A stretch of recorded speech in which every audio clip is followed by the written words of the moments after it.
Welcome back, ladies and gentlemen, to the Sportsball podcast, your source for sports. I'm your host, Zach, joined with my co-hosts, Andy and Nate. And we've been gone for a while because this guy lost his voice for 2 weeks. And it's been rough recovery road for me, but we're here. It's a good thing that people can't tell that you are still recovering. Yeah, I was gonna say it's really good that I'm totally cleared and that it's not obvious that I'm still in recovery. But definitely don't go back to the last episode and compare his voice or anything. That'd be great. We're telling you not to do that. Insanely illegal. If you do that, that's on you. It's not on me. But anyway, yeah. So we get to play a lot of catch up, kind of. I mean, there's a lot to catch up on, but at this point, I think some of it's old news, such as that superb owl that happened a couple weeks ago that we were going to talk about, and then I got sick. So, yeah. So we'll be playing a little bit of catch up, but we've also got a lot of NCAA basketball. Nate, did your dog just die? She's fine. Somebody died. Something happened. We've been gone That's for usually 2 weeks. her response to sneezes. So. We have been gone for 2 weeks, and all hell is broken loose. But we're doing it live. Wow. He is just excited that we're back on the podcast. That's all. You know what? I agree. I hope that comes through really clear for everybody else when this comes out. Crank that If up. not, this is going to be the most questionable part of this whole thing. It was too good. Anyway, corralling all the chickens back to where we were at. Let's I guess, might as well just start with everybody's favorite Super Bowl in the past 5 years. The Kansas City Chiefs beating the San Francisco 49ers. I don't even remember the score. 25-22. Was it really? Yep. Weird score. But yeah. So I know we've all three of us had takes. We still have them, but it's the burn has kind of come off. But I'll start with mine because I think I'm the dissenting opinion technically in that I was just happy to not see the 49ers win. But I'm still conflicted because now the Chiefs basically have cemented themselves as the dynasty going forward, especially when you look at the beginning of the year for them where the Chiefs don't look like themselves and the receivers they have aren't necessarily the big names, and then they go and win a Super Bowl. So it's either that they somehow managed to play really well and, they figured it out in the playoffs, or Taylor Swift conspiracy. I'll let you guys decide. But that's my take on it, honestly, is that I'm just happy the 49ers lost. And I will say I was actually happy to see for a while a good defensive back and forth game. The last few Super Bowls have always felt like it's very offense heavy, which I know is way more exciting to the TV people, but a good defensive game is always fun to watch in my book. But yeah, it was still just your normal, very basic vanilla ice cream, white bread Super Bowl. Nothing necessarily fancy. So I'll pass it to you guys. Yeah. You go, Nate. Okay. You go. I agree with you. It was just kind of I don't know, to some extent, lesser two evils. I wasn't too really invested in either team. I had opinions that I didn't want to see Kansas City, win just because of the dynasty talk. And I mean, they, as you mentioned, they proved that as long as they have Mahomes, they can pretty much win with just about anyone around him. So it doesn't matter if they can even catch the football some weeks. They've proven that they can win in the postseason, and that's, ultimately at the end of the season what matters. And so props to them, I suppose. They're good at winning, and they know how to do it. So I can't fault them for that. Overall, the game, yeah, it wasn't exciting, really. It was close, which was, I mean, at least nice to watch, I guess. But at no point was it really like one team pulled away or really flashy plays or anything. It did go to overtime, which was unique. That's about the best thing I can think about that. But we were this close to having the double overtime game, Yeah. like whoever was that saying, I'm the calling ref, it. I think, mentioned And it. it's Yeah.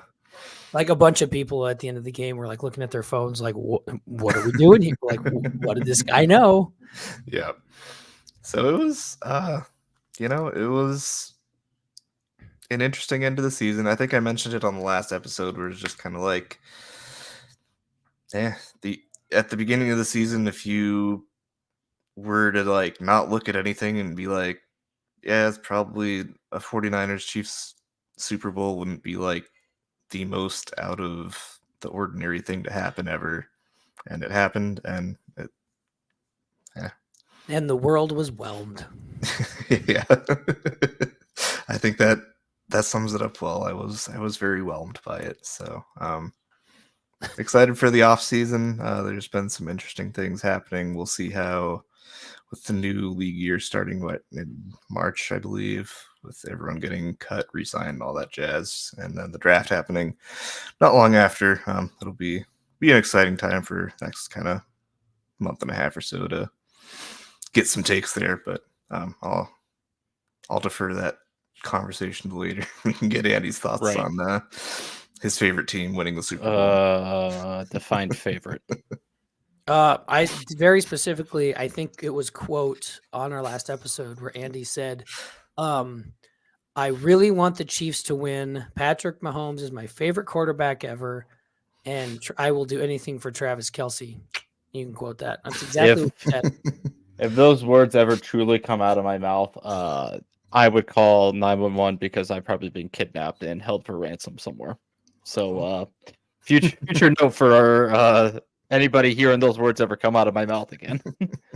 Not that they ever did, it ever have, but if they ever do, that's the most likely scenario of what's happened. But yeah, it was it's another personal hell year of football that I get to yet again endure. To watch another team within my division win back-to-back Super Bowls and have to hear about it for the next year again. And I know that before on the last episode, it was just kind of like, you don't bet against Mahomes, you don't bet against the Chiefs, you don't bet against Andy Reid. And once again, more and more, they just prove that, like Nate said, no matter the lack of offensive weapons that Mahomes has, he still finds ways to win games and do the things that he does. And it's just like, what do? You don't give Patrick Mahomes the ball twice to win the game at the end of the game, like the 49ers did. And, he made them pay for it. And, I thought it was funny, like days after they came out, you saw both sides of like the mic'd up stuff where like, the 49er players are asking like, how do the new overtime rules work? What's happening? Is overtime even legal in the Super Bowl? And then the Chiefs are like, yeah, we were practicing this in off-season workouts and like pre-camp and all of that. It's like they were preparing for this moment. And, it's a little baffling considering that, Kyle Shanahan being the great mastermind coach that he is, like, didn't really foresee telling his team that of like how overtime works now in the playoffs. So it just it's just another example of like, coaching check mark to the Chiefs of just, Andy Reid knows what he's doing. I always go back to the time of like Andy Reid when he was in Philadelphia, and it's like, that's the good old Andy Reid clock management showing its ugly head again. And yeah, Zach knows all too well about that. Love Andy Reid from the Philadelphia perspective. Did not love the clock management. And that was always the running joke. And now it's like, it's completely flipped to like, Andy Reid knows what he's doing. He's got, a generational quarterback that very much is going to push Tom Brady in terms of success and in terms of championships and all that. I mean, it's going to be probably just a matter of time at this point. And it's hard. I don't know if he'll exactly get the 7 or more, because that's pretty damn hard to do in an NFL career, is, play as long as Tom Brady did and to win as many championships as he did at the same time. But, Mahomes is off to a great start considering how young he is, and just we're at the position he is in right now. And Call me crazy, Andy, but saying Mhm. he's off to a great start might be slightly downplaying it just a little bit. Yeah, I'm not going Just, to just, I'm not just going to a give the Chiefs full skosh. credit. I'm never going to give the Chiefs full credit for anything, just no matter what. He happens. is certainly a top 10 quarterback in the league. That is agree. a statement that can't be said. It's just, where does he fall in that top 10? I'm gonna argue near the top. At least in the top 10, though. Yeah. I don't necessarily hate him the same way you guys do for different reasons, but like, I get it. I've always I'll always go back to the same thing. It's like, if he just wasn't on the team that I absolutely despise the most, I would be all in for cheering for him and everything like that. It's just, he happens to play on the Chiefs and the team that I cannot stand with every ounce of my body whatsoever. But yeah, that's my thoughts. It's hell. It sucks, and football is meaningless, but it's whatever. But Nate had kind of mentioned it before that, we're into the off season now, and cap space went up for the entire league. So Thank you, that's Taylor gonna be, Swift. yes, thank It you. went up Taylor like Swift is right. it went up a lot too. A It was lot. like 30 million or something. So that's gonna help out a lot of teams. Not my team necessarily, but it's gonna help a lot. But yeah, it'll be just interesting to see what all these rumors. I know the biggest recent one now is like Justin Fields supposedly going to be traded to the Falcons, or at least the Falcons are the most likely favored to land a Justin Fields type trade from the Bears now. And we're all assuming that the Bears are going to take Caleb Williams when that time arises. But yeah, that's really my thoughts on the NFL. And yeah, I think any points of our discussions going forward closer to the draft would just be like if anything super big happens before the draft or anything like that. But well, with that, unless you guys have any other thoughts on our dear old football that we will sadly miss until August rolls around again. I was gonna say 2 weeks ago we would have said, "Yep," and that's the end of football. But we decided to wait and talk about it now, so that way that everybody that was finally like settled into the idea that like, oh yeah, like football, like I like no one likes waiting for football if you're a football fan. Mm-hmm. But you come to the conclusion after 2 weeks, like, yeah, I guess it's time to wait. And that thought can't hurt you anymore. Right. We're here to bring that back. You're welcome. We're here to hurt you. You're welcome. You're welcome is right. A little nice transition piece from the NFL to college football before we get into the bigger college football story is Eric Bieniemy, famously the Chiefs offensive coordinator, then famously the Commanders offensive coordinator, has decided that if the NFL is probably going to blackball him and not give him a head coaching job, that he's just going to go back to his roots of Southern California and go be the offensive, I think, either coordinator or assistant head coach for UCLA or both. Yep. Yeah. So that's quite an interesting move considering I mean, I can't speak for you guys, but I've always thought Bieniemy definitely should have been a head coach in the NFL by now, or he certainly was on his way to be a head coach of sorts in the NFL. And deservedly so. I mean, there's nothing that he hasn't done to prove that, but just a little interesting nugget that UCLA and that whole thing has been weird too, of like all these coaches suddenly jumping ship, as the whole college football world changes in its climate from new conferences and playoffs, that you see these coaches jump into the NFL, and especially UCLA, who is now entering a new conference with like a completely new coaching staff. Mm-hmm. Not going to be the best way to be welcomed into a conference to start. But with that, yeah, I think the bigger news that we should discuss is the UMass went to the MAC. Yes, you're right. Sorry. The Eastern Coast UMass going to the Mid-America Conference because it makes sense. That was literally, I think, like bringing everyone together. Yeah. Exactly. Yeah. I know, like the more this happens and the more that, the conference realignment stuff continues, that we're going to just run this joke into the ground. Because I mean, I feel like we've already done it just personally to ourselves. But I'm telling you, in like 5 to 10 years, some like CEO or whatever, the board members or whatever they are, I don't know, they're going to be like sitting around and being like, guys, I have an idea. What if we split up these big conferences into smaller conferences? by It's region? And it's like, yeah, like why didn't we do that? We could put 10 of them in a big conference, 12 of them in another big conference. Yeah. 10 on the Pacific Coast, some number for the Southeast, maybe And something for the Atlantic. I don't. yeah, like You know what's funny though? It's just coming to me. I don't. When this does eventually happen, you just know the names are going to be even worse. You remember the Big Ten? Well, now we're just the Legends division, the Blue Bloods division, and then Legends and Leaders, and then yeah, do like Blue Bloods division. Have a whole bunch of debate on who should be in that. Oh, Jim Delaney. He didn't know what he was doing. Yeah, I'm gonna just personally say I think the biggest news that we should definitely talk about when it comes to college football is the what is it? EA Sports College Football 25 or whatever, the video game that's coming out. Yeah, that's going to be exciting. Obviously, there's not a whole lot of detail about it yet, but it's college football is finally making a comeback. I can't speak for you guys, but I could assume that we all kind of agree that we just hope it's not a Madden clone, just college football version. Yep.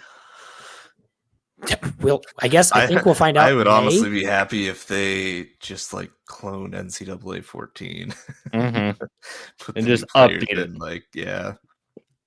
I think I remember seeing that like they're dropping something in May, like gameplay stuff in May. Gameplay trailer or video of sorts in May. Yeah, kind of like probably like an overview of gameplay. Yeah, that'll be well. So we'll be hyped for another 2 months, and then based on that, we'll see how we're feeling then. But I'm sure we'll have ideas in the pipe with that. But I think they opened a portal or whatever for like players that they could sign up to be a part of the game, and I thought I saw. I could be wrong on the exact number, but like 90% or maybe higher of the available players already signed up. So there's good interest in it from our side, good interest in it from the old player side. So that was to me the biggest thing that I thought we could push back from the player side was the NIL deal is like you get, if you opt in to have like your name, image, likeness of the game, you get $600 plus a copy of the game for free, essentially. And I thought that was going to be like the biggest pushback from players is, why should, second, third string wide receiver at some, like Vanderbilt or something get the $600 when, a Caleb Williams type quarterback only gets $600. Like he should get more because, he's probably going to be one of the better players in the game. Why am I getting the same amount when I'm so much better than, some third string wide receiver at a lower tier like Power 5 school? I thought that was going to get some sort of collective big pushback from the players. It's like, no, I should get more because I'm better than so-and-so. Why are they getting the same amount that I'm getting? But thankfully that hasn't been a huge argument yet. No, and I think I saw somewhere that like it's incentivized. So like 600 is like baseline, like you're in. If you do nothing else, like $600 and a free copy of the game is what you get. But then if like, I assume they may not have a cover athlete or anything yet, but I would assume like it should be the Pop-Tart person. Exactly. Like if you get the if a player, not the Pop-Tart guy, if a player gets, the cover art, they probably get like an extra bonus or something. Or I hope they bring back the mascot version, like the mascot exhibition games, and include the Pop-Tart Bowl in there, just so we can play as Pop-Tarts. Only if, because we're in a point now where like graphics have gotten a lot better in video games. So only if, like when you go to tackle the Pop-Tart, it falls apart. Like it starts falling apart. Yes. Otherwise, I don't want it. Hey, EA, you should listen to this podcast. We have some really cool ideas for you. I'm sure. I'm sure somebody at EA is just like, "Yo, guys, we got an idea." No, it's gonna be. I think we're all excited just to have the game back in our hands again, and it's. I almost kind of hopefully. I almost kind of like it that it's been such a long break because with the Madden games, you get them every year, and it's like they kind of get nuisance after a while. Your hardcore players are gonna buy it every year, but like a casual sports fan might buy the latest Madden and then not buy another one for like maybe 2+, 3+ more years after that just to get an updated version of the game. I think just because it's been so long since the last one, they're probably going to have a really good response the first time. It's just, how often are they going to introduce a new gameplay or, NCAA 26, 27, 28, so on and so forth? Or are they going to try to do a new thing where they just update the current game and then they'll release another one in like a couple of years or 3 years or something like that? Which I highly doubt because it's EA and they're probably going to follow the Madden model. But it's just a sports game in general. Like right. 2K does the same thing. Yeah. So right, and it's that's just that's the sports game model in sense. But I don't think they should do that, but I know they will. But it is what it is. Oh well. Still gonna buy it. Yeah, 100%. Initially, and then who knows after that. But it's not really big news. It's the biggest news in the sense of like, just NIL deals. I think not necessarily in terms of money, just the biggest piece of like actual attainable item. Jackson Dart from Ole Miss signed the first private jet NIL deal, which is bonkers to me.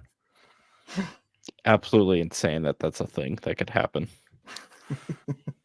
Now I don't know. I'm not trying to put down Ole Miss specifically or like him as a player, but just Ole Miss was definitely not on the top of my list that I thought would be doing this. Lane Kiffin's got connections, I imagine. I guess. I would imagine it's right. I guess, but that was just a cool little fun tidbit that I thought I'd throw in. But all right. The orange ball. The orange ball. The professional orange ball. The professional orange ball first. And I'm gonna let you guys kind of start because the Suns have been doing their thing, and I'll let Nate take this first. I was gonna say Nate's the one that's got the notes here. So yeah, the big news is that the Wolves are still back, as we all assumed. It's just kind of a given at this point. Maybe that's what Thea was saying at the beginning. Don't forget to mention that the Wolves are back. Maybe that's what she was saying. But they're sitting at first in the West. They've got a game against Memphis that they're currently tied in right now, which will have a bearing on whether they stay in first or not. But overall, pretty not bad at being a basketball team. They've got the number 1 defense in the league, number 5 offense in the league, but that offsets with the defense. Their defense is just miles above everyone else at the moment. So they're net number 1 in the leagues, and really, I mean, they're fun to watch. They got a lot of potential. They do a lot of stupid things too. So they give me a lot of heartache, but I suppose that is just sports in general. That's just sports. The highs and lows of it. It'll be really interesting to see how the playoffs do go when that comes around, because it's really, Timberwolves are a young team and they don't really have that much playoff experience, and guys tend to turn it up, like LeBron, Steph, the guys that are seasoned vets, they kind of like Kansas City. They know how to win. They crank it up to 11 in the postseason, give it their all, and it can be a challenge. So it'll be interesting to see what that looks like going forward. But otherwise, we did see the All-Star weekend came and went during our absence, and weren't really a whole lot of highlights. I was going to say, I'm going to be honest. From what I saw, didn't watch a single thing. It wasn't too bad. The So. 3-point contests and the dunk contest for the most entertaining. I only caught like the last fourth quarter of the actual game, and it was they were playing basketball. Sure were, Nate. Anthony Edwards shot left-handed in the skills challenge, and that was fun. How'd that go for him? He had fun, and that's what matters. And he proved the point, I guess, that no one really pays much attention to the All-Star game. Wasn't the score like astronomically high too, or something? I think the East scored 200 and the West was like 180 or something. Yeah. Anthony Edwards didn't really put a lot of effort into the All-Star game, and Draymond got really mad about that. And Karl Anthony Towns went off for 50 in the All-Star game, and Draymond also got mad about that. So turns out Draymond is a hard guy to please. Well, I was going to say, he's also one you really don't want to make angry, so I'm surprised that didn't turn into something else. Like headlocks or something. No, he's still staging his next. He's got a 1-up a headlock now. Like I don't know what it is, but I can imagine he's going to go on a rampage at some point before the season's over. I didn't grow up on like WWE or anything, but I'm just waiting for like the Rochambeau or whatever the hell they called those back in the day. Just some freaking wild out of nowhere wrestling move, just off like the sideline. Like grabbing like a folding chair from the side and just the Bobby coming Knight down on someone. Yeah. So that's my prediction for how the rest of the season's going to go. But otherwise, Dame won the 3-point contest because it turns out he's pretty good at 3-pointers. Mac McClung isn't in the NBA and won the dunk contest. That was the funniest thing to me. Yeah. I saw that he won and I was like, I saw that he won and I was like, who? And his lowest score was on his best dunk because the judges were questionable and didn't understand how dunk contest works, but it happened. No, it was I think Gary Payton and a couple other like 70s, 80s NBA guys, but they know ball. They do know ball. They should. They should know ball. And then the other highlight was Steph and Sabrina Ionescu had a 3-point contest, and turns out Steph is also really good at 3-pointers.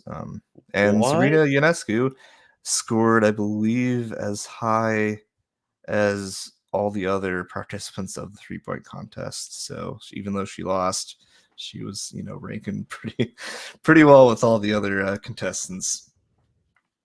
Just not Steph, which I mean that's a tough one to come up to. So that's but it was cool. That was actually a really cool one that they kind of got the WNBA and NBA to have a little competition there, and hopefully with like Caitlin Clark bringing some pizzazz to the WNBA soon, she might be getting in on that. But I was gonna say, I hope they do something similar next year with Caitlin Clark too, because it'll be nice. She'd be fun to watch. Yeah.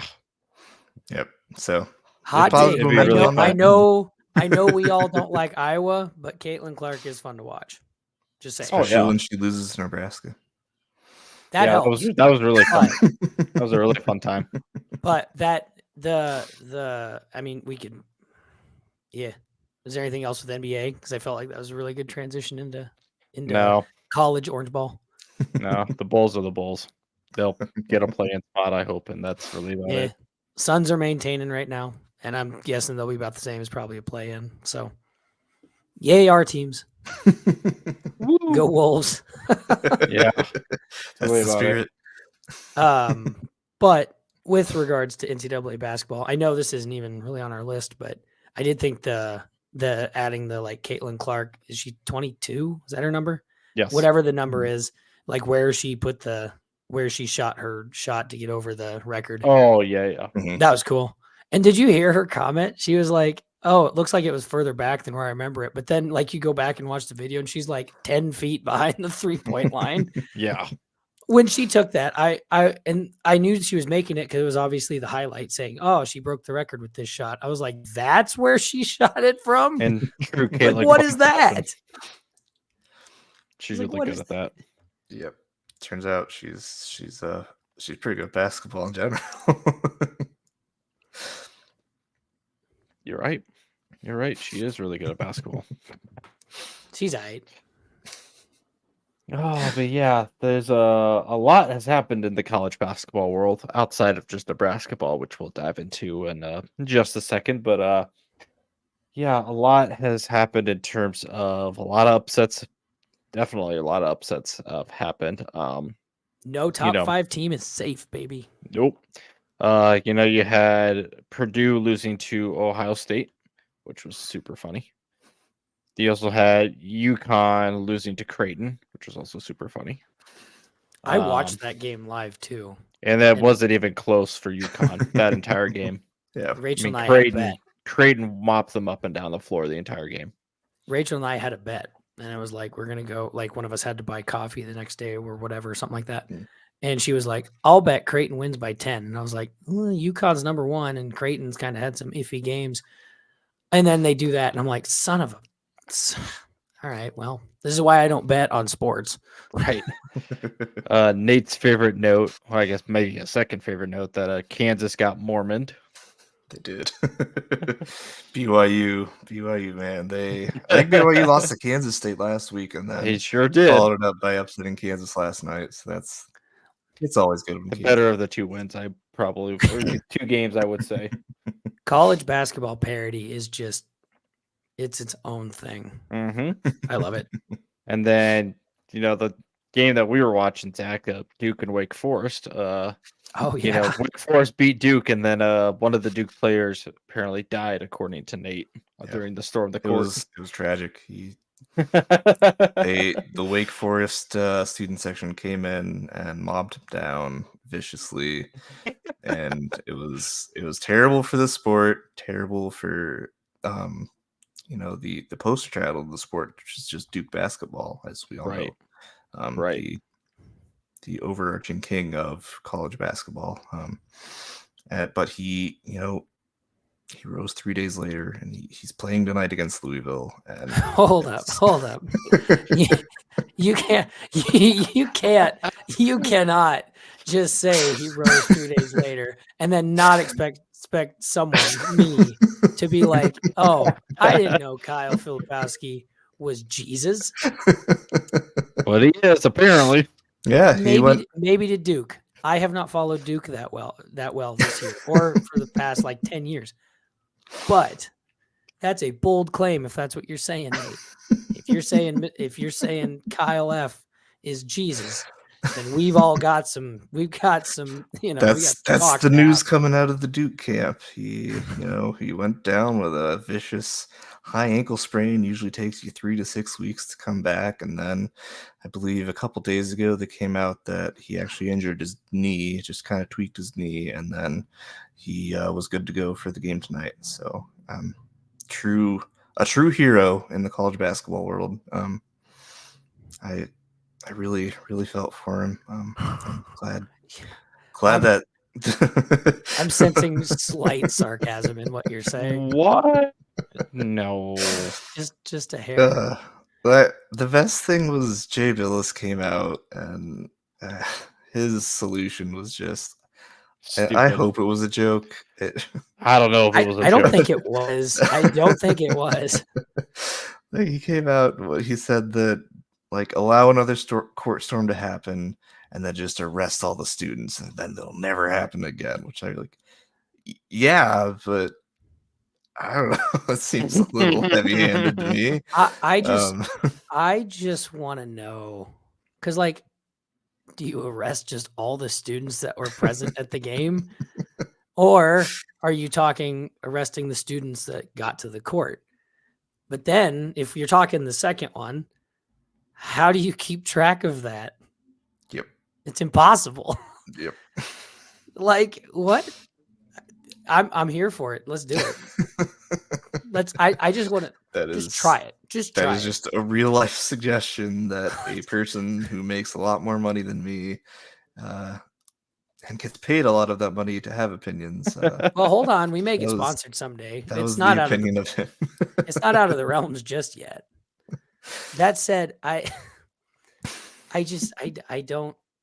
this is such a wild thing. Yeah, And I it love was how this is very probably going to stupid. be. This is probably going to be the biggest segment on college basketball for us tonight. Is this one point? But like court storming is and like field storming and all of that is like almost not required, but it's like quintessential to the Mhm. experience as a fan. Mhm. And I've never done it. I wish I could have been there to storm the field or storm the Mhm. court. Mhm. And like, I get it. Like, it's dangerous, sure, but like, You can't just take away one of the biggest, I don't know, parts of the sport. Like the Right. fan experience, like that yeah, you get to witness upset, but like I don't know, it's a part of the celebration. And like I thought I especially saw in didn't Creighton when they I saw Creighton when they beat UConn, they like had a wall of security so like UConn's guys could get off, and Right. there Yeah. was no Which is- like interaction there. yeah. Like, there are common sense solutions to that safety issue that There sure don't are. involve arresting half the student body. Well, that's just Yeah, a but it'd be wild really take, fun to too. do it though. And I don't know law. I would just be curious what they charge them with. Yeah. Battery. Yeah, I don't even know. like not manslaughter, but Well, Yep. unless somebody died, I guess. well, it's what our Yeah, notes well, say, sorry. Andy. According to somebody's That's notes, what my sources said. your sources are. I have questions for your sources. Coach K. Is that who your source is? Yes. Definitely not a biased source. I don't know. Like I get it. I get that safety needs to be the top priority. Well, just like look at when Nebraska stormed the court for after Purdue, which I am going to point out and say that was probably one of the weakest storm courts I've ever seen because everyone was walking. Nobody was running. They were all just like, okay, let's go. Nobody got hurt there. But how many times have we ever had to do that? Yeah, nobody knew what to do. I understand that. I'm just saying, like, It's rare. it was more funny because it was a bunch of Nebraska fans being like, wait a minute, what do we do here? I get it. We squeeze by and grip the ranch. Oh. Lots of open. Is that what you're saying? Let me squeeze by you. Oh, sorry. Oops, Oh, sorry. sorry. Oh, sorry. Oops, sorry. Oh, sorry, Purdue. Go No, back to the your locker funniest room. thing about the Duke stuff though was like they blew it way out of proportion. They I think video surfaced of like what happened, and it kind of showed that the Kyle Filipowski guy was like trying to trip one of the fans, and then another fan like just kind of ran into him behind him. And It sounds don't know. almost like, and I know we were just gassing up Caitlin Clark, but I know like 3 weeks ago when she flopped or whatever, Yeah. it's like a lot of people were like, oh, fans need to be more careful. And then you see a different angle and it's like, no, Yeah. that looks like she might have like, Yep. thrown a haymaker there. Yeah, I didn't see that, what you're talking about, Nate, but Yeah. like basketball is a game of like, hey, keep your head on a swivel. Make sure you see everything that's going on. So when fans storm the court, if you get upset, maybe do the same thing. Yep. No, Weird. It was a lot of grandstanding to prove a point, and then I don't know, just the optics of it looked Well, a little rough. just like to point out, it was nice doing a podcast with you guys. We're officially about to be canceled by Duke fans. So thanks, Nate. I am not included in this. Hey, I've heard you agree and say things. You are 100% included. The next time we get on a podcast, there's gonna be Andy talking to the camera, and my co-host left, took a trip to the country. They all left. Surprisingly, they're at a farm up north. They weirdly all Montana was disappeared. nice this time of year. But yeah, if we do go missing, people are gonna be like, "What actually happened to them?" People are gonna be freaking out. Zach's gonna lose his voice again. We're gonna be gone for a month, and then everyone's gonna be like, wait. All 15, 20 people that listen to us consistently are gonna be like, "What happened?" Jay Billis finally found out that this podcast exists. But that was an interesting, yeah.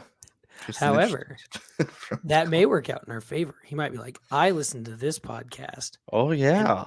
And then he points it out and says, I didn't agree with what these guys say. And then people that are like, oh, well, we didn't agree with what he said. Maybe we get a bunch more people listening. So if that's the case, we'll have to make sure we thank him next week. Yes. It's like a no such thing as bad publicity thing. Correct.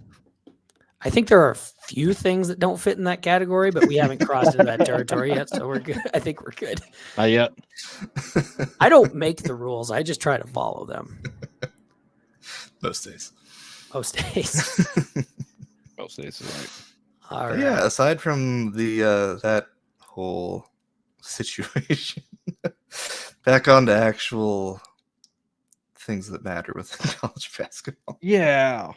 The top 3 teams, Houston's up to number 1 in the AP poll. UConn and Purdue, I believe, are 2 and 3, depending on which poll between coaches and AP. But it's pretty well solidified, unless something just insane happens in the next couple weeks here, that those are going to be your top 3 seeds in the tournament. There is a long list. I was just counting down. It was like 8 teams right now that have 6 losses that are going to be vying for that last top seed. So that'll be an interesting finish. And we love March. It provides endless memories. So, and we are at the time of recording this, we are about a day out, and hopefully by the time y'all are hearing this, we will be in March. So we will be counting down just under 2.5 weeks at that point till the first 4 starts. So. That is correct, Nate. This will be on March 1st. March so. Madness. Yep. And the only other note I really had, well, a couple notes.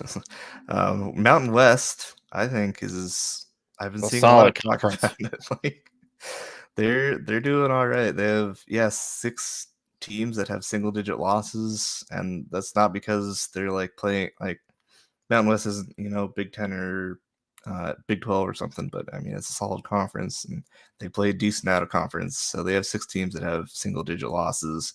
4 of them are still in the running to win the Mountain West, and that'll be an interesting conference to watch for bid stealing going into the tournament. Oh, absolutely. So because I think Creighton lost to one of them early on. Colorado State. State, yeah. As anticipated. As many people anticipated. And they're not, was gonna if I remember right, they're not one of the teams that are actually in the running for to win the Mountain West at the moment. No, but they are one of the single-digit loss teams. They are 8-8 and like 5th to last. Yep. I bet Creighton feels like fools now. Yes, they certainly do at their 13th rank.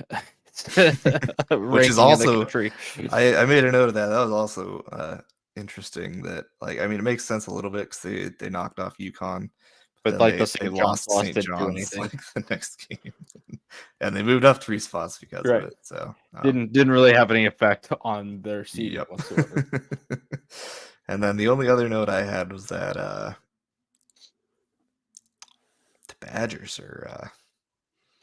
They're falling upstairs right now. Saying that a certain Nebraska-based team might have spiraled their entire February schedule. Some are saying, not all, but just some. Some are saying that Wisconsin only won 2 games in the entire month of February. That is an insane statistic. Yeah. Considering when you can't afford to lose those games, as close to March as possible. I think they've only won 2 in all of February. Wasn't Wisconsin ranked not that long ago too? They were ranked number 6 because I'm pretty sure they were top 10. I was gonna say that might be a collapse on the level of Philadelphia Eagles. So I think that's the time that we wanted. I don't know if we ever talked about it on the last pod. I don't think so. Or maybe we did, but either way. The last podcast we did was at the beginning of February. So, I mean, it's been a minute. It might have been, but yeah, Wisconsin was 6 when they played Nebraska. Yeah. And they are not ranked anymore. Yes. And looking like they probably won't be for the foreseeable. They have a very tough end of their schedule when they famously play Illinois, Rutgers, and Purdue to end the season. It is just bonkers to me, especially as a newer Nebraska basketball fan. Just how and I know I should be used to the ups and downs as a Nebraska fan, 100%. I am football wise, generally just the downs at this point, but the basketball season has been just a wild roller coaster because I think 2 weeks ago, 3 weeks ago, we were talking about, oh, Nebraska might make an NIT bid. And now we're sitting here there's a better chance than not that they go to the dance. Okay. Mhm. So I guess it's just funny to me how we were playing so badly on the road and we still kind of are for the most part. I mean, we did find a way to finally win one, but it's I think it kind of goes back to what we had talked about earlier, where the teams, and Nebraska is not one of these, but it's the teams that are good at this and have done this find a way towards the end of the season to put it together.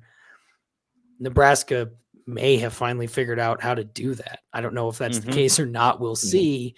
Yeah, we'll see how the next 3 games go, but it seems like they're putting things together is what they're on the right trajectory for it, at least. Yeah. If that Minnesota game on Sunday is any sort of litmus test for it, they look the part of a team that could at least, not going to say make a lot of noise in the tournament, but at least give other tournament teams a pretty hard time, at the very least. So because the last time we talked, they upset Wisconsin, and then you go on.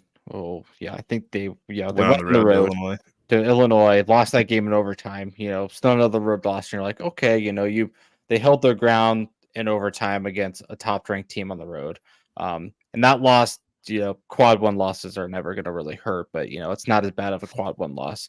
And then they kind of, have a slow start against Northwestern. The final score of that game really isn't indicative to how badly Nebraska played that game.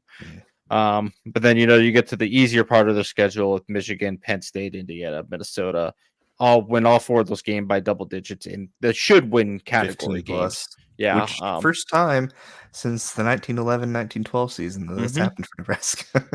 And then they finally get that elusive road monkey game off their back by beating Indiana at Assembly Hall. And, that's maybe years ago when you would have said that statement, you're like, oh my God, that's an upset to beat Indiana like that. And, just a blue blood program like Indiana on the road. But, they haven't been what they've been this year, or certainly the past couple years for sure. But it is, as it stands right now, Nebraska ball, it is tied 4th in the Big Ten Conference.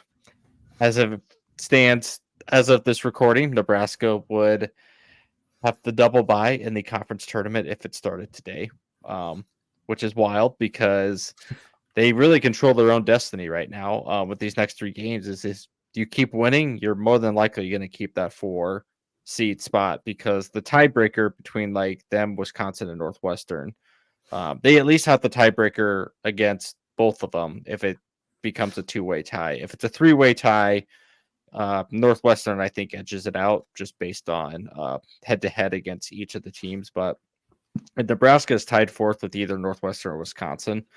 Nebraska would win the tiebreaker 4th because the tiebreaker to determine that is how do you do against the top-ranked conference team right now. And Nebraska famously 1-0 against Purdue, and the other 2 teams have not beaten Purdue. So nice little tiebreaker scenario for Nebraska to win that out. But destiny's in their own hands right now. They got a big game tomorrow night against Ohio State on the road. A quad one opportunity that kind of came out of nowhere. Ohio State fired their coach a couple weeks ago and famously beat Purdue the next game, and beat Michigan State on a buzzer beater a couple nights ago. So definitely another final quad one kind of resume solidifier for Nebraska on the road if they can take care of business. but then you get Rutgers at home and go on the road to finish the season at Michigan. Those last 2 games definitely should win games. I know they're going to want to get some revenge against Rutgers as well, considering how they played against them last time. But yeah, Nebraska in control of what they need to do right now. Just definitely win out and probably get a 4 seed. But if you drop a game, you still get at least at this rate probably solidify yourself as a single bye for the conference tournament right now, which is not as nice as the double bye, but it's still very helpful that you're not having to play 2 games just to get to a Friday essentially. With that, and it's been. Yeah, I think I speak for all of us. It's been a very, very exciting season, to say the least. And it's nice to see Fred, kind of, it can go, the whole overscope view of how kind of Trev Alberts has also dealt with, the talks about, Fred doesn't pick it up this season or even last season. Like, most power school athletic directors probably would have fired their basketball coach either last year or the year before. And I think it kind of shows the patience that Trev had with Fred and allowing him to kind of build what he needs to build with this basketball team. And you saw glimpses of it last year at the end of that season, where they picked up at the end of February and they kind of turned more into a defensive mentality team, which is what Fred has not been known for in the past for sure. He loves to be the offensive kind of let it fly basketball team, kind of like what Creighton is right now.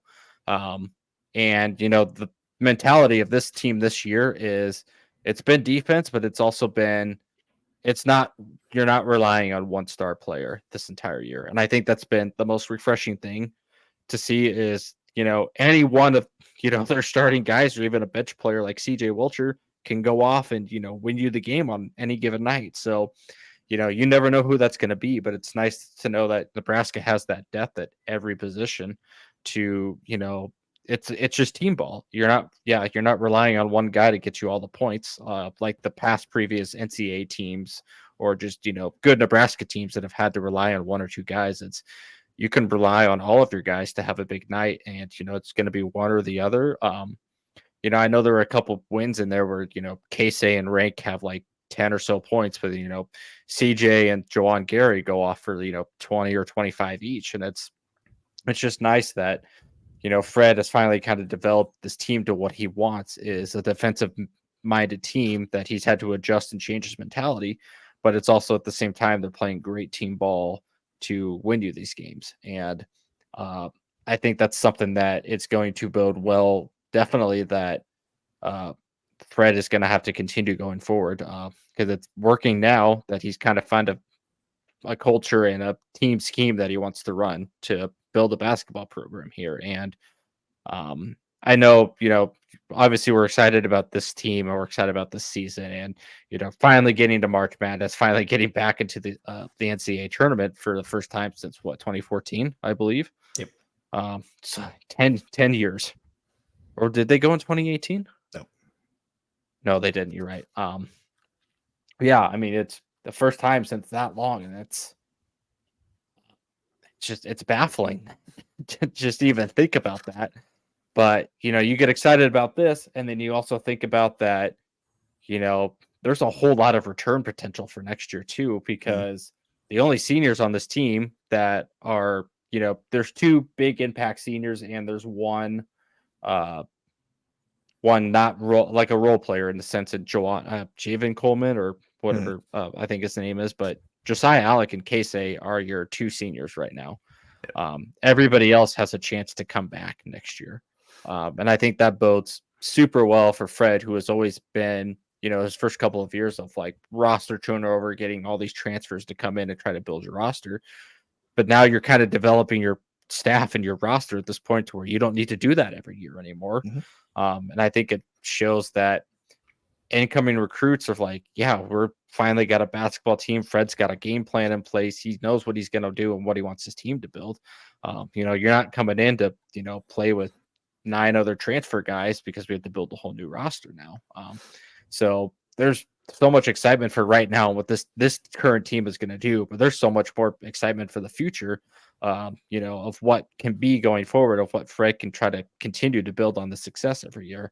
And I think that's only just going to get more people more excited about the program and just Nebraska basketball itself. And I'm super excited. I mean, I've never had kind of this much nervousness and anxiety for each Nebraska ball game now, because we've never really had this excitement in the past.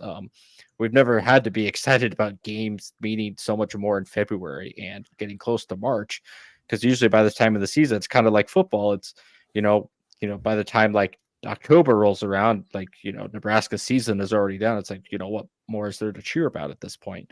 So to finally get a chance to be excited to cheer for something meaningful, and that each one of these games has just so much impact on where you're going to be seated. It's not, Nebraska, has gotten to the point right now. It's, not whether they're probably going to get in. It's, what seed are they going to get now? Where, you talked to us 3-4 weeks ago, it's like, we're still in the bubble. Like, are we going to get in? Are we going to get out? And this team continues to show time and time again that they have what it takes to, if they get punched in the mouth early, like they did against Wisconsin, and they come back and win the game. And I mean, it's, you never know what you're going to get from this team, but they just show that they have the resilience to fight through, dig out themselves out of these holes and go win us a basketball game. And yeah, if they win these next 3 games and go into the conference tournament on a 7-game winning streak with a potential of a double bye, I mean, it's going to house money at that point, baby. Yeah, it's house money. You do so much for your mentality of your team. You do so much for your matchups of the conference tournament, and there's a real possibility. I mean, obviously you have to win out and win the conference tournament, but I think there's a real possibility if that happened that Nebraska could shoot up to a 7 or a 6 seed. Obviously, that includes winning out and winning the conference tournament, but I mean, that gets you to 25 wins, I believe. Because if they win out right now, they would be at 23. That would be 26 wins. It'd be 23, and then you'd have, assuming you have the double bye, you get the 3. 2? Yeah, 2. So yeah, I mean, yeah, you get 25-ish, 26 wins. Winning the conference tournament. Yeah, Nebraska absolutely could have a 6 or 6 seed or something like that. 4 or 5 seed. 5, yeah. At that point, but yeah, it's the outside chance. But it's interesting that I don't know that we ever had the possibility to even think that. So no, I'm just happy that we get to have this excitement. It's now starting to turn more into less away from, is Nebraska going to make the tournament, into what seed is Nebraska going to get? Where are they going to start? Where are they going to go play the first round? And start trying to look at those matchups and everything. And it's super exciting to have that possibility and that reality now. It's no more hypotheticals. It's all right. Nebraska's more than likely going to get in unless they implode these next 3 games, which Zach also almost an possibility earlier. I said the entire state would implode on itself, not the teams. You took it that way. That's not my fault. I take no blame. You were not very specific. You didn't ask.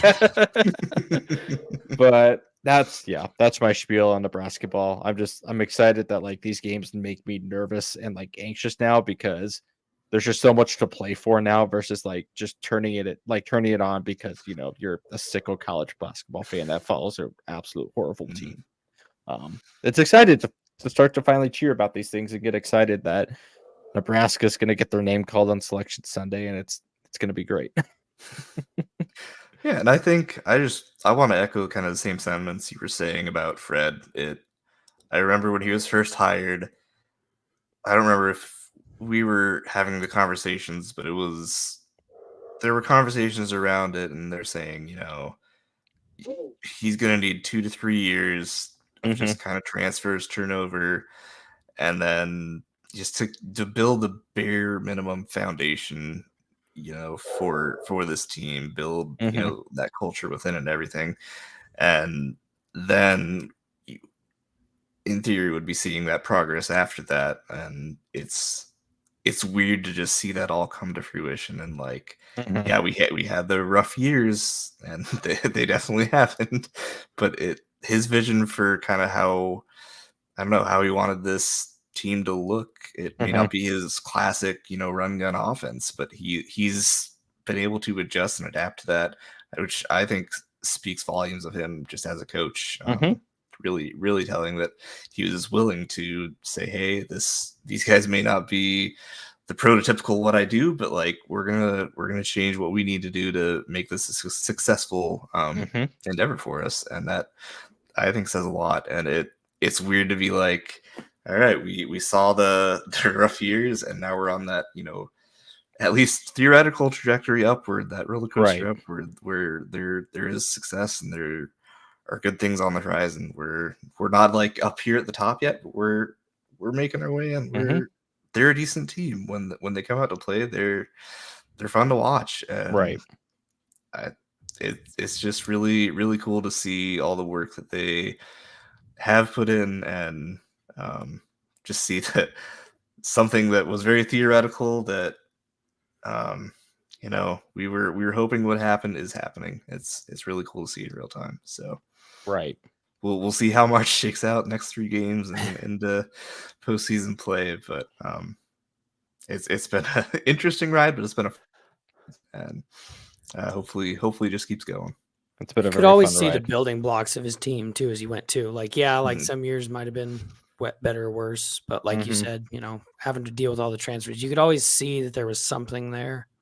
Yep. That was like, oh, like there's something in there. Just you need to find the entirely set of right pieces to make it work cohesively. And I think we saw that last year. I think last year was the year that like all of a sudden everything started to click, and you're like, okay, we've got the idea. We just need 1 or 2 more, and we got those. And then to your guys' point too, and maybe you already kind of talked about this. I don't remember, having to think back now.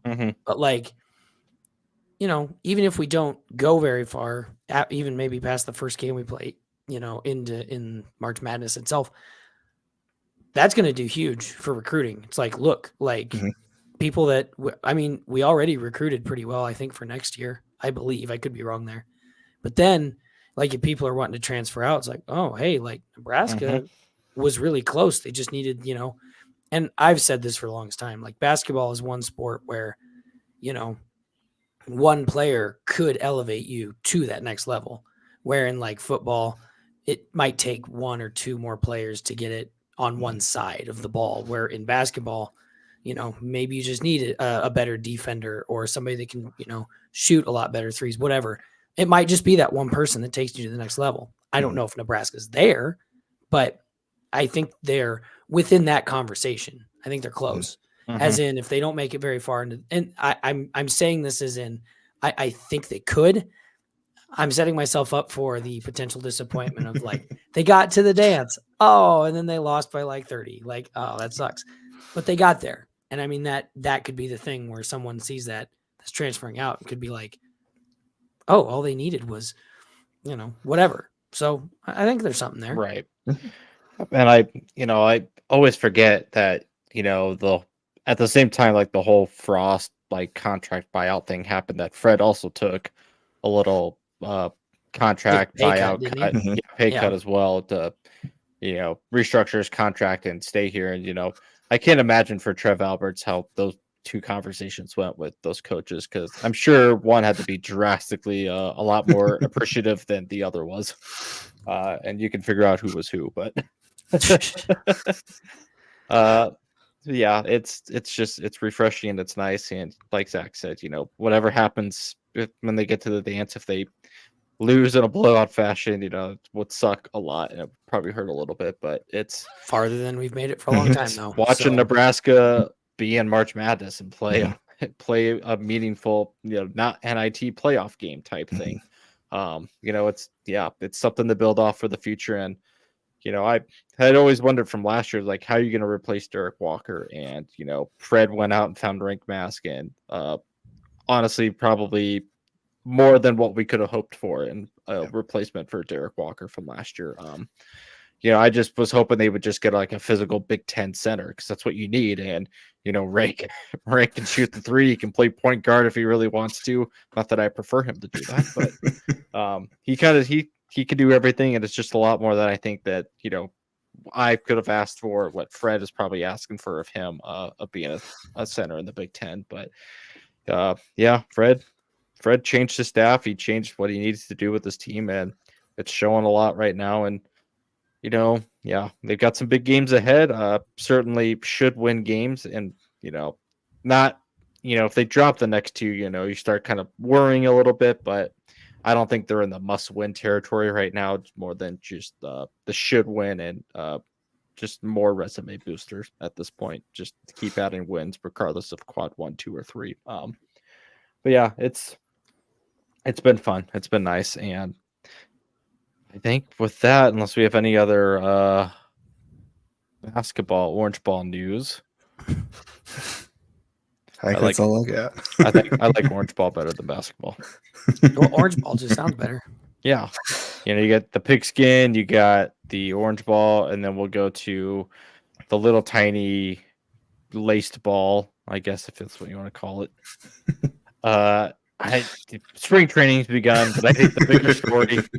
Yeah, there's not a whole lot going on in MLB just yet. I think the bigger story is the MLB uniforms are a shame, and that's like the biggest story right now is all these MLB players are complaining of the uniforms that are, Nike outsourced their production to Fanatics, which was a terrible idea to begin with. idea to begin with. You can really go on Google or Twitter if you really want to look at the differences, but I know there's plenty of side-by-side images of last year's uniforms and this year's uniforms, and the amount of change that has happened because of it is outstanding that it ever got approved. Last year's uniforms, big letters, big numbers, and this year are tiny letters and tiny numbers. On top of the pants being the biggest issue, that they're see-through. And I don't know about you, but I would think, the private areas of professional athletes probably shouldn't be see-through when they're going to be on TV all year round. Hold on. I'm gonna look these up right now. I haven't seen these. Zach, I make sure your not safe filter, whatever, is turned. Who knows? Maybe they're trying to draw in some strange viewers. That's the demographic they were missing, and this was the solution. When we say baseball, if you want to enter or emphasize the ball part or balls of baseball, you could start to catch my drift of what seems to be wrong with these pants that have been approved for this year. The issues are very transparent, we'll say. Yeah. Yeah. Man. And honestly, the jerseys, like you said, they went from on Twitter. They went from looking like actual, like, legitimate jerseys to like screen printed T-shirts. Yes, like the knockoff websites you would go to buy jerseys. Yeah, that's what they look like. They look like, I'm gonna save $70 and get this same jersey on another site, and that's what you would get in return. Is what these jerseys look like. Yep. It's horrendous. Oh, that's what you're talking about. Got it. Yeah, those are the pants that have been approved for everybody. Fanatics really dropped the ball, some might say. Because, when you tuck in your shirt, you shouldn't be able to still see your jersey tucked into your pants, right? Or let alone your compression shorts showing through your pants. Now, I don't know if it's just I can't imagine it's a pocket, but this picture that I'm looking at, probably not a pocket, but it looks like there's a front pocket, and it's just sitting there. Yeah. What? Yep. This is amazing. Oh no, I see what you're talking about. That's his jersey. Good Lord. Yeah, that's his jersey tucked into his pants, and you made can see even it better by the fact pants. that I'm looking at a Guardians. Guardians, and I already thought their uniforms are bad. This is just like insult to injury at this point, from my standpoint. There were, outside of the pants, I saw, I think it was the Guardians uniforms too, of two players had two different arm sleeve designs where one of the sleeves was like a maroon stripe all the way around of like solid, and the other jersey didn't have one. And I find that very odd that their jerseys would not be the same for the same team, right? Very weird. But yeah, the pants, yeah, I can't imagine which picture you're looking at. I probably have seen them all, but I'm trying to These are figure out so what picture you're funny. looking at. Oh, these are so funny. If let's just say the private areas of these athletes have now been outlined better for people to see, if that's what we're gonna say. I mean, hey, I'm gonna turn into baseball more now, anyways. So. And that's what we were saying. It's Now like, I've got a reason. Chip numbers. But yeah, that's like the biggest storyline of baseball right now is the uniforms are atrocious. Everything that went wrong with them that you think could go wrong has gone wrong. Yeah. Okay, so Zach's reactions. I think I see like what they're going for, but it did not. It didn't turn out well. No. Like, I assume it was for like. I don't know what they were trying to go for. I assumed it was like, oh, like, during the summer, baseball can get hot. Like, this is supposed to help keep athletes cool. Relatively speaking, like a technology that like that's not see-through. That's what I mean. Like, it would be like all they'd had to do was make these black. I want to see like when a player slides, like, are they just gonna rip because they look so thin? Yeah. Well, if it's from Fanatics, there's a 90% chance that will happen. Yeah. Like, are they just gonna tear because they're so thin? Like, I don't. The important thing to know. The first thing that's gonna happen is the screen printed like numbers and everything are just gonna rip off. Yep, mid game. The important thing to know is that even though they're ruining the fan experience, the CEO of Fanatics is probably making some money. A lot of money. That's what's what matters here. I hope ESPN and Fox and MLB Network are ready to get their black boxes ready, because they might have to do it a lot.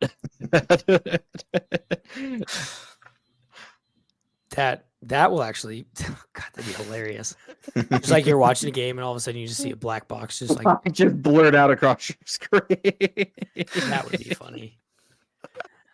And they'd have to do it live, because it's one thing when you see it on like reality TV episodes, like you can go back and edit those in and motion track them. They're gonna have to motion track that live. That's what they'll stick AI on too. They'll just make it do that. But yeah, that's the biggest MLB headline that you might have missed, is the uniforms are in shambles. Honestly, it's very funny. Like, I'm obviously like the MLB season starts at the end of March, so we've got some time to even. I can't imagine much else news is going to come out except for, I think there were like a couple trades and stuff that happened, but at this point, I don't know enough about baseball to comment on if they're good trades or not, so I have no idea. And all you need to do is, if you just Google MLB uniforms, the second result that pops up is see-through. I don't know why it took me so long, because it wasn't even like a safe search thing. It was just I kept finding news articles about it. It's so funny. It's so bad. I don't know how it got approved. I really don't. I can't stop laughing. Easy money. Yeah. But yeah, turning to college baseball, Nebraska ball started their season. I listened to a lot of their games already and have watched some of them. Their opening weekend, they did like the Shriners College Showdown, whatever you want to call it, where a bunch of like Power 5 teams go and play a series. Nebraska had a 3-game series against Baylor, Texas Tech, and Oklahoma during that time. Won the first game and then lost the last two, both in the top of the 9th inning, which super fun, super cool. Nebraska did that. It could have been 3-0, but they exited out of that 1-2, went to Grand Canyon to play a 4-game series in Phoenix and came out of that on top 3-1. So Nebraska stands at 4-3 right now in the baseball season. I know they have a weekend series starting tomorrow, 4-game weekend series at the College of Charleston in Charleston, South Carolina. So looking to hopefully get that baseball track on, I guess, going. As much of the limited knowledge that I have listened to the games, it sounds like Nebraska has some good freshman pitchers and some good freshman hitters that they brought in that have played a substantial amount of time so far that have done fairly well. So we'll see how that goes throughout the season. But outside of that, SEC is the powerhouse of college baseball and probably will be forever. But that's my college baseball update. The Nebraska softball season lasted for one game, and I forgot that happened. We'll try again next year. God, that sucks. I mean, you have your most hyped transfer in quite some time blow her ACL in the first inning that she pitched. That's Nebraska, baby. Some true Aaron Rodgers shit is what happened. If it's a possibility, it's a Nebraska ability. I forgot that happened. It sucks. Yep. But on a better note, the football team did a dunk contest at halftime at halftime of the Minnesota game, and apparently did. And nobody got hurt. They live streamed it on Instagram on a potato, so nobody got to see it. But there was a winner. I was not joking when I told you to tune in, and I'm like, "Oh, they're live streaming it," and then I responded back, "JK, it's like in 280p." I watched it. And I was just like, huh. I can kind of make outlines of people. Yeah, I can see where that might be. I think that was the dunk there. Yeah, it was. I would have loved to have seen it in person, and apparently that Jeremiah Charles, they're really high on at cornerback for the season. So, and one of them jumped over Matt Rule for the dunk. So hit him in the face, but spoiler alert. No.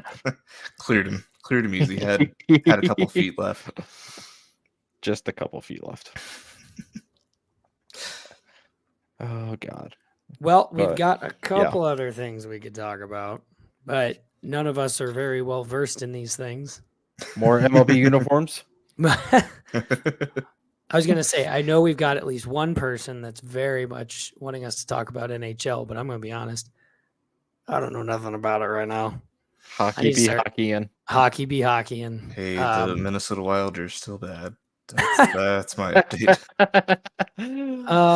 Let me see here. I'll just see if I can get some.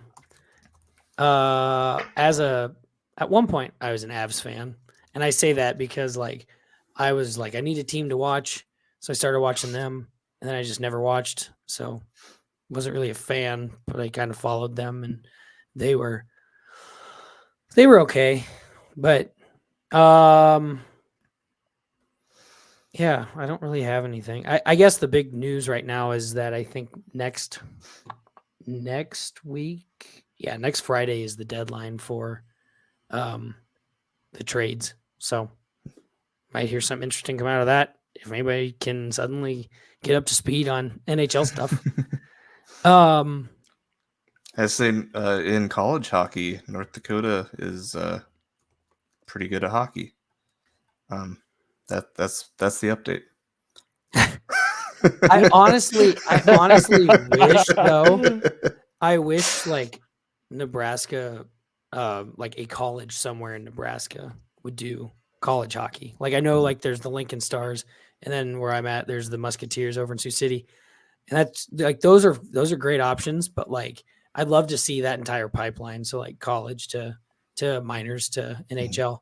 Because I know there are some people that played it I'm sure there are from Lincoln too, but Sioux City, they have players, they'll show up on their Jumbotron that are playing in the NHL now. There was a goalie that was playing last year. I don't know if he's still there wherever he was at, but I think it was maybe New Jersey. And so that was interesting. It's these guys aren't just playing for the heck of it. There's an actual pipeline to get there. Mm-hmm. And it's I knew that, but until you see it, you're just that's a legit thing. You know what I mean? Let's see.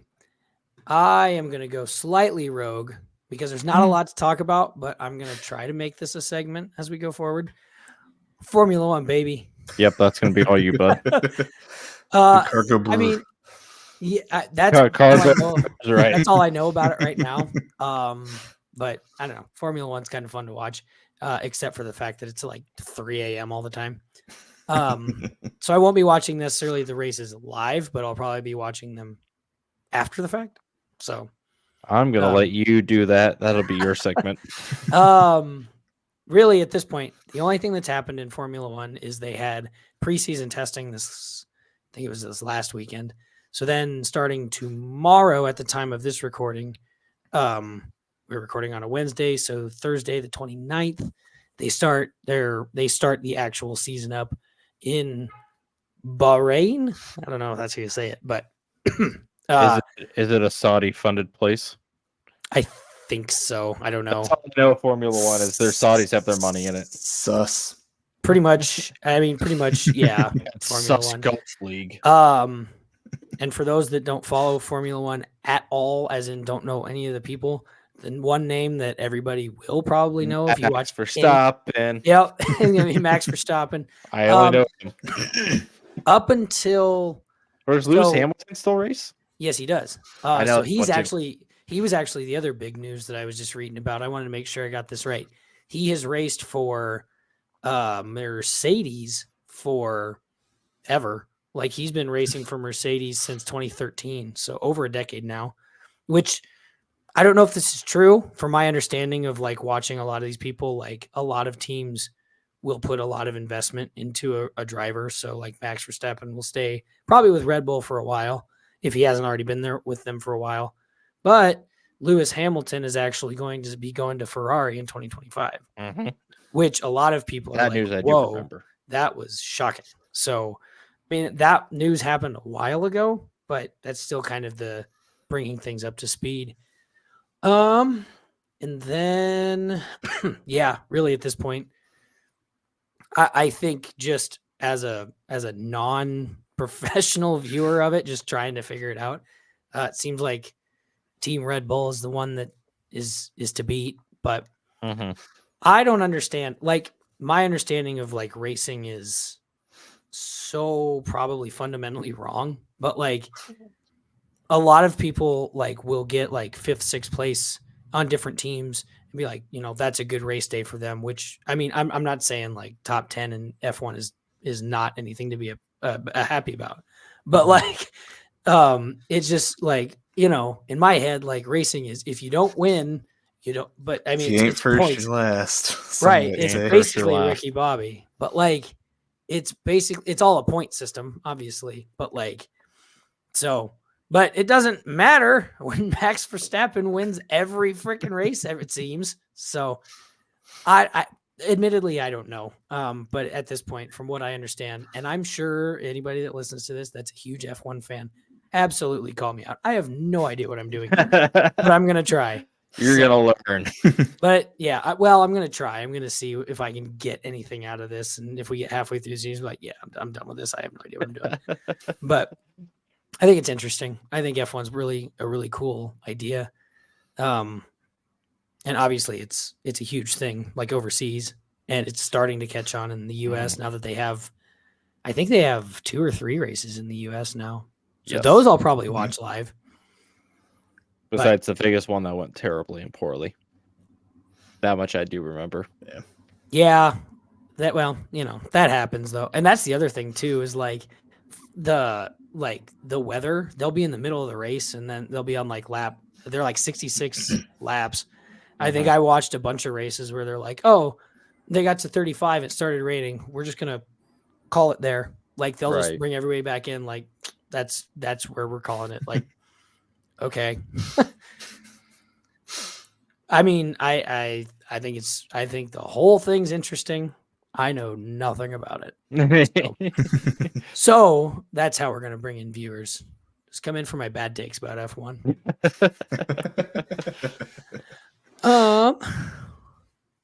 I think that's about it. I don't have anything else. I had one other one, but I think we'll wait for a couple weeks before that.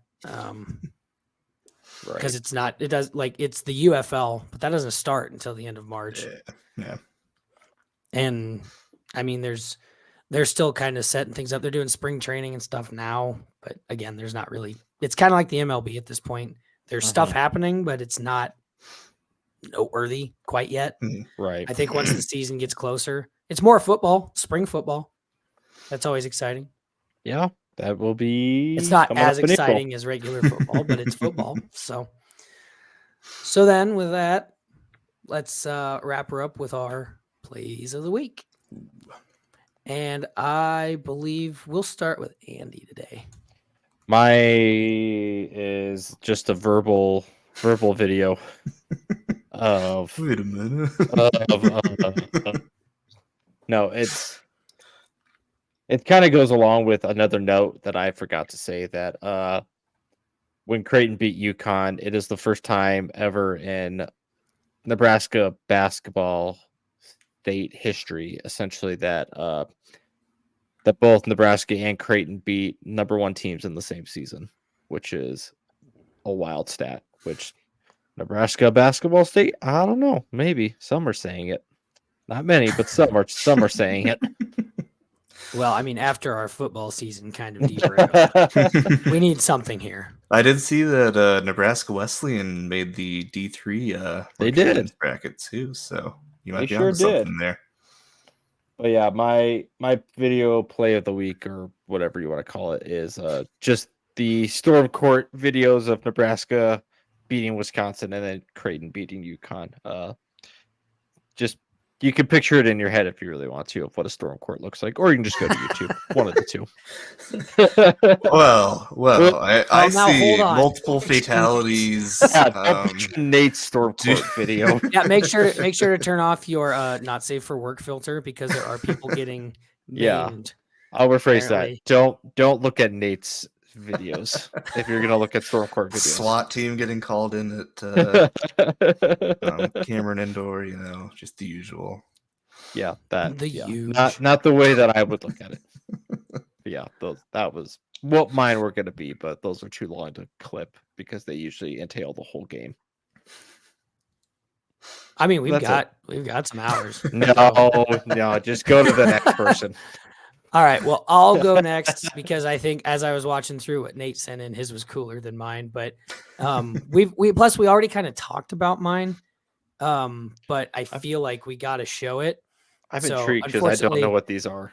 Unfortunately, for our audio only, for our audio only folks, this is we were talking about the Nebraska football dunk contest.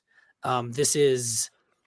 Oh shoot! I found a tweet of the video. I don't remember who this is exactly that was doing this. Maybe one of you guys remembers, but this is the video. That might be Jeremiah Charles. I think that's who it is. Or it might be Emmett Johnson. One of the two. One of them. The one against Jeremiah.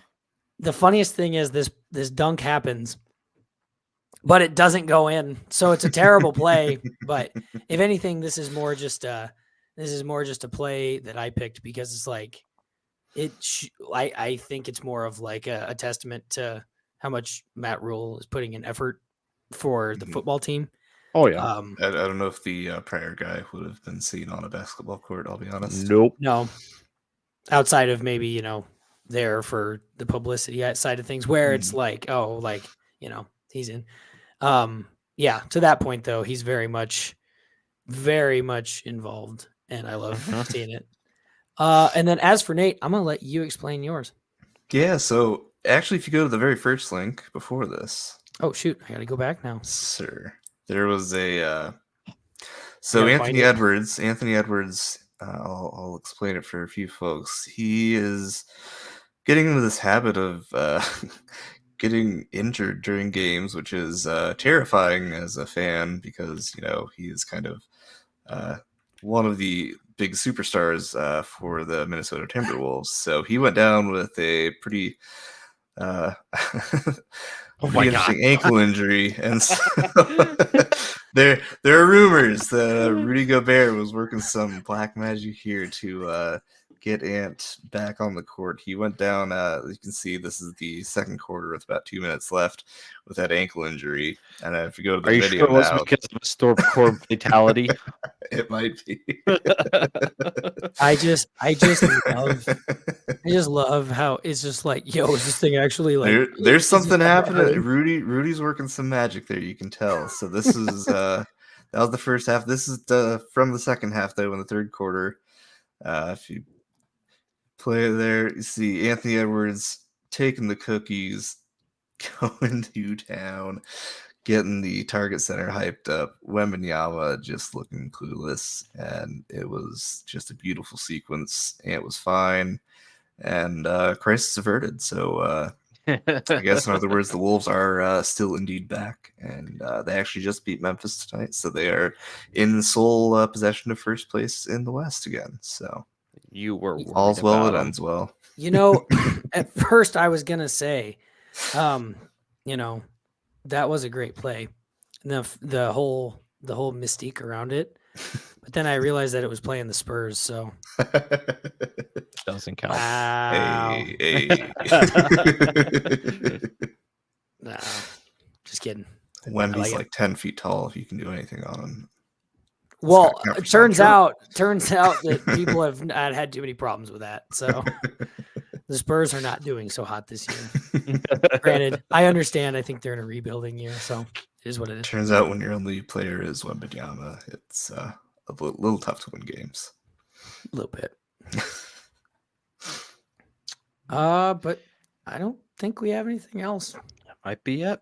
It was nice playing a little catch up. Nice being able to Yeah. finally talk again after 2 weeks. Honestly, I tell you what, that's been, and you still like we said, you shouldn't, and we are definitely telling you not to. Definitely. But if you were, back. but if you were to go back and compare to a couple weeks ago to now, you may notice a difference, good, bad, otherwise. But again, we would not recommend doing that. Would not recommend. So, do you guys have any last minute thoughts? Well, I think go into basketball and let's have a fun rest of the basketball season and go Orange Ball. Go Orange Ball. I love Go Orange Ball. Well, with that, this has been Andy, Nate, and Zach with the Sportsball Podcast, your source for sports, and we'll see you next time.